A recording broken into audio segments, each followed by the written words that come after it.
Mesdames et messieurs, bonjour. Nous sommes le mardi 19 novembre 2024 et nous vous souhaitons la bienvenue à la session de la revue de presse de ce jour.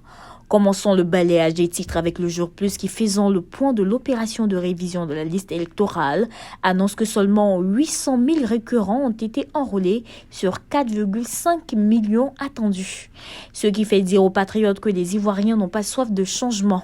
Pour le quotidien, l'opposition ne fait pas rêver, soulignant qu'on ne change pas une équipe qui gagne.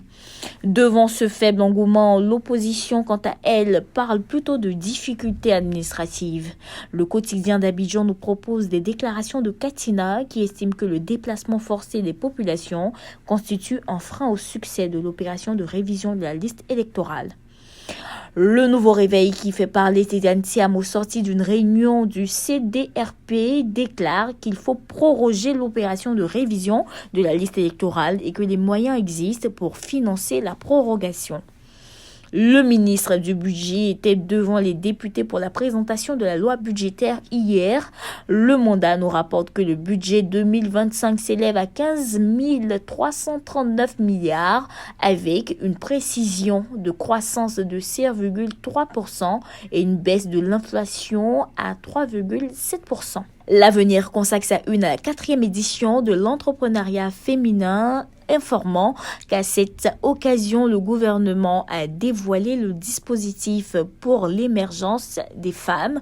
Le rassemblement qui embauche la même trompette annonce 220 millions décaissés pour 163 femmes, non sans souligner que le ministre Mamadou Touré fait des mises au point. Fraternité Matin nous propose des défis que l'UNICEF veut relever en vue de la protection de l'enfant en Côte d'Ivoire. En sport, battus lors de leurs 2 derniers matchs de qualification pour la CAN Maroc 2025, les éléphants de Côte d'Ivoire affrontent le Tchad aujourd'hui pour la 2e journée de ces qualifications. Selon l'expression, Faye Hermès met la pression sur ses hommes, déclarant qu'ils devront élever leur niveau de jeu. Avant de se quitter, jetons un coup d'œil à Soir Info qui nous amène à Divo où un policier envoie son collègue faire un retrait sur son compte bancaire et par la suite est découvert mort à sang à son domicile. Terminons à l'international avec le rassemblement qui nous rapporte que le ministre Laurent Gbagbo obtient 100 milliards de francs CFA à la COP29 pour sauver la forêt ivoirienne.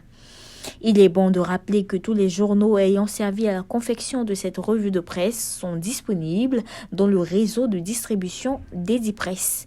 Mesdames et messieurs, voici ainsi égrené l'essentiel de l'actualité. Nous vous donnons rendez-vous demain, même heure, même canal. D'ici là, portez-vous bien.